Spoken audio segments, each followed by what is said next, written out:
Tonight's adventure begins with Capice Cappuccino Milkshake Stout. This is from Vessel Beer Company, another new microbrewery. They describe this as a creamy cappuccino milkshake stout brewed with its own special coffee blend. And the coffee comes from a local coffee roaster, Café Postal. So tonight I am looking at this little action camera that I got in a mailbag probably about a month ago now. And when I got it, I promised you that I would take a closer look at it after I'd lived with it for a while, so this is that. The camera itself is just a tiny little guy, as is common with all these action cameras. It's in a fairly familiar form factor. Best I can come up with, it's very, very similar in size and shape and general function to the GoPro Hero 4. Obviously, it's not the same build quality because this thing is really inexpensive, but in my experimentation with it so far, it definitely does the job. But I guess we'll start off with what's in the box. This thing's branded Campark. Don't know much about them, but there's a bunch of other inexpensive action cameras that look on the surface to be almost the same thing. I'll give you a search link from eBay if you want to take a look closer. But there's a bunch of stuff comes with it, a whole ton of accessories. A manual, a pretty good little manual actually, considering this just came from a company that nobody's ever heard of. It goes through all the different modes and whatnot, which is kind of cool. One of the first things you notice is it's got a waterproof case. And depending on where you read, the box says it's good to 40 meters. I think the manual said it's good to 30 meters. It's not something that I am likely to use, but I did have it out in the snow a few times, and it kept the camera dry enough. This is the accessory I've been using the most. The camera just clips into it, and you can use a tripod screw either on the top or the bottom. I've been using it with my Magic arm. I've had it mounted just up over there, and if you've seen this view of my workbench anytime in the last month or so, that's this camera doing its thing up in the corner there. So that is really handy, and those are the two ways that you can mount it to stuff. On the waterproof case, it has the fairly standard GoPro-ish mount on the bottom here, which allows you to connect it using multiple different accessories that come in the package. And there are quite a lot of them. There's this handlebar mount for your bike, although I found other ways to use that. There's these two here, which snap into little quick connect things, quick connect bases. That one's just a straight up, and that one's got a bit of a rise and a swoop to it. Those fit onto bases like these. This one's got a tripod thread in it, and this one is just an adhesive base, and that one's also got an adhesive on it. There's a couple of other adhesive pads in the kit, and for some reason it comes with a little steel cable, a safety, though I don't know what you'd attach that to. We've got female tripod thread there to that mount, and somewhere over here, yeah, there's a male tripod mount. And then there's a couple of adapters. That one's just a straight riser. That one is a 90-degree riser, which is handy. That one's another 90-degree riser, but taller. What else we got here for mounts? There's this one that confuses me. It clamps onto stuff, which is kind of nice, but it is too wide to go with any of these bases. So I don't know what it does, and I don't see any reference to how to use it anywhere in the manual, so not quite sure. Other things, there is a wrist strap. There is a little piece of Velcro. There's these two straps. This one is Velcro, and this one is just a latching kind of a strap. And those can be used, I guess, like that. Strap it on, and then you mount the camera on there and snap it on. Possibly. Anything that you can strap on to something like that, I suppose. Oh, yeah. There's also a little wireless remote control for the camera that also has strap slots on it, so you can strap that onto your wrist, I guess. It comes with a replacement back for the waterproof case. That's cool. It comes with two batteries. One's in the camera. There's the other one.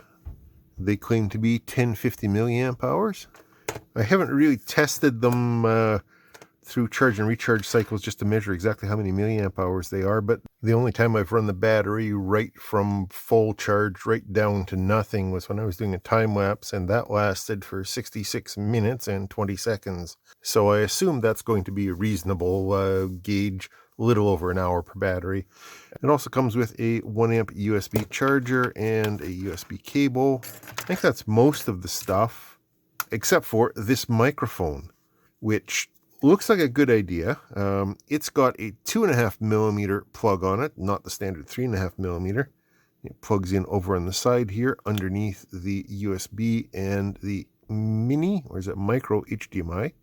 So yes, you can connect this directly to an HDMI device and just use it as a display. SD card slot there. It can take up to a 64. I've got a 32 gig in it right now. However, this microphone is disappointing. Let me just fire it up here and show you, or what you hear, I guess. So here's the microphone clipped onto my shirt at a reasonable position for this kind of a lavalier mic. And as you can hear, it sounds pretty horrible. That's not room echo, that's not the mic position, that's just the way it sounds. And here is how it sounds without the microphone connected at all, using just the internal microphone, which is on the side of the thing. And that's a little bit cleaner, but not a whole bunch better.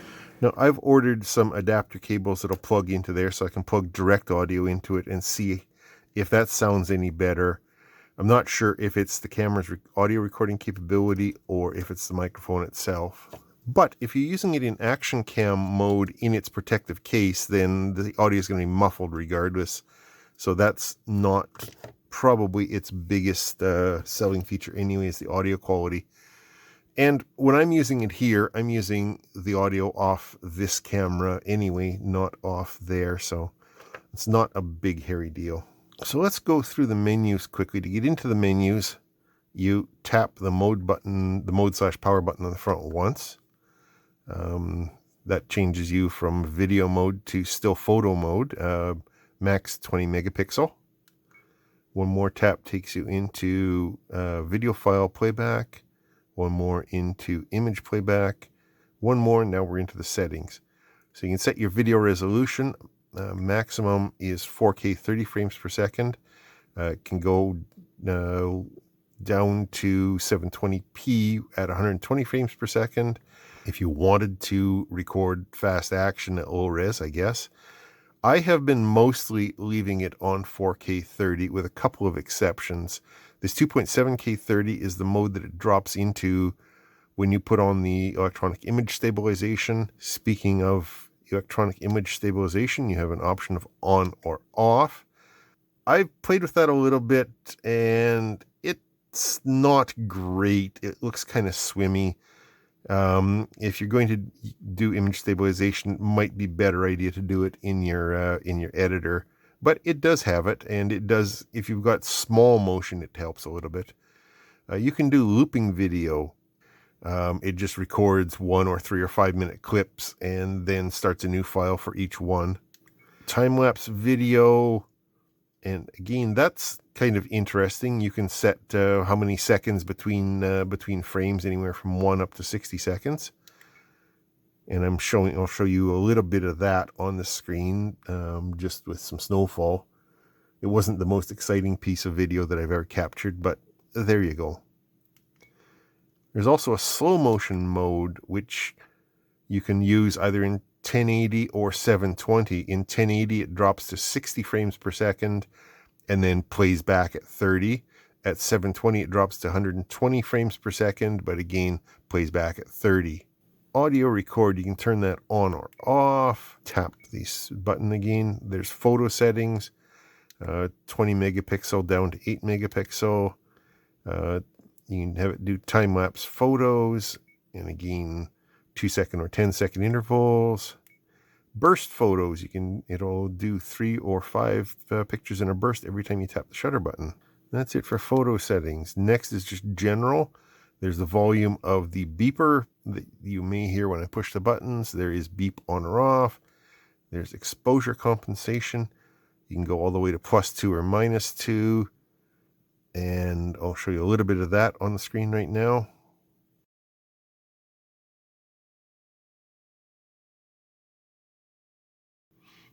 I just keep it in the middle for now. You can set it to manual, ISO, or automatic. I'm just leaving it to automatic. You can have it do sepia tone or black and white or negative video. For me, I'm just leaving it on normal. If I want to do those, I can do them in the editing later. Contrast, you can adjust. Saturation and sharpness as well, you can adjust. So far, the just default modes seem fairly happy to me. And then there is the system settings. You can change it to either to a handful of languages. Car mode, you can turn that on or off, which I assume is another way of getting to essentially the dash cam mode. Auto power off, you can have it do it either 1 or 5 minutes or not at all, and I've left it to not at all.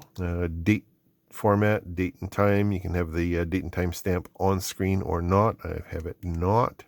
Frequency, that is your local line frequency for your mains voltage, and that'll be the flicker that the lighting in your neighborhood runs at. I'm in North America, so I left it set to 60 Hertz, but 50 is an option.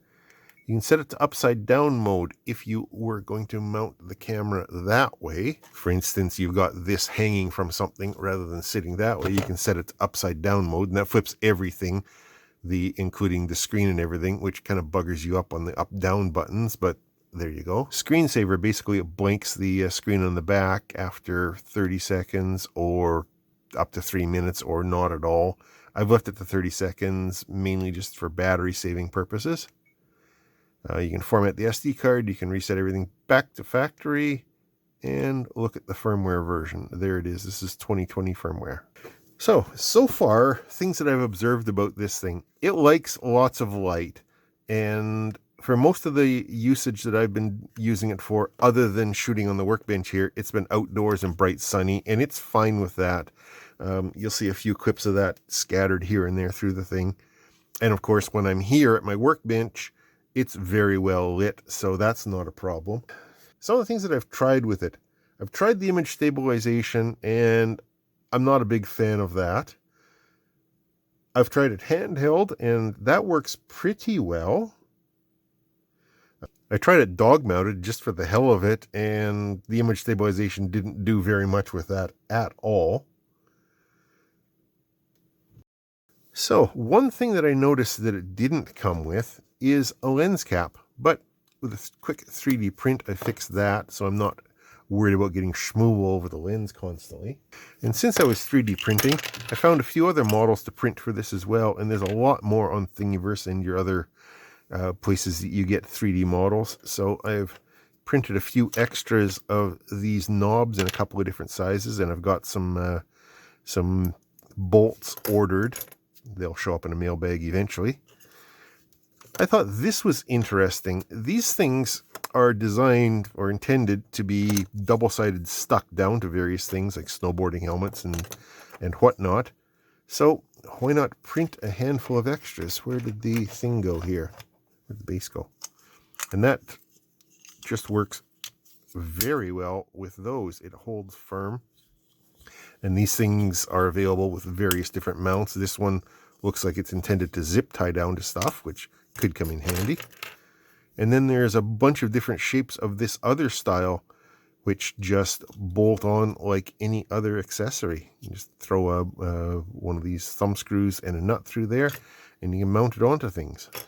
With this case, it can be put into hazardous situations, and not that I do that much on video, but you know, it'll come in handy occasionally.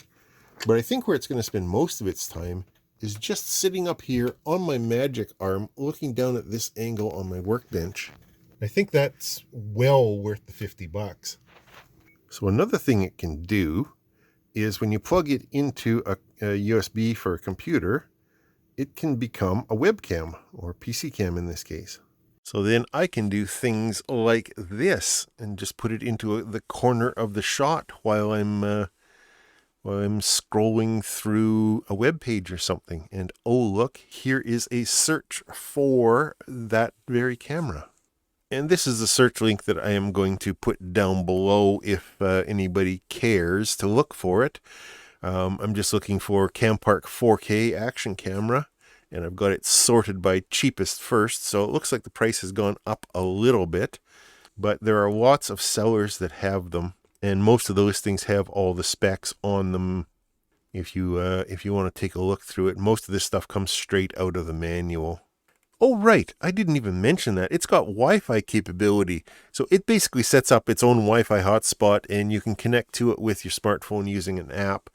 I don't know that I would ever use it for that mode. That's not why I bought it, but it does work for that. So, do I like it? Yeah. For $50, it's an excellent camera. For 60 or 70 like it's selling for now, probably still pretty good for a 4K camera. And I mean, you're not going to see it in 4K quality here because I do all this in 1080p. But where having a 4K camera benefits me personally in my application is that even though I've got it sitting up there and it's got a wide shot on it, there's no zoom or anything in it, but I can use digital zoom in my editing software, and I can zoom in 4 times essentially without losing any resolution. It still looks as good as a 1080p or better image. So that is a big plus for my personal application here. And then in the summer, like I said, I can clamp it onto my bike handlebars and take it out for a ride, which will be just awesome and a lot of fun, I think.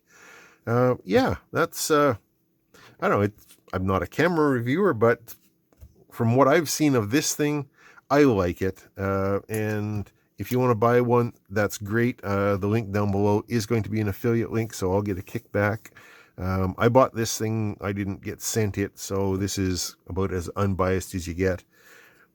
It does what I want it to do, and yeah, if I see them on sale, I might actually get another one. How's that for an endorsement? Anyway, that's just a quick look at it. Thanks for watching. Questions and comments down below in the comments as usual. I'll talk to you later.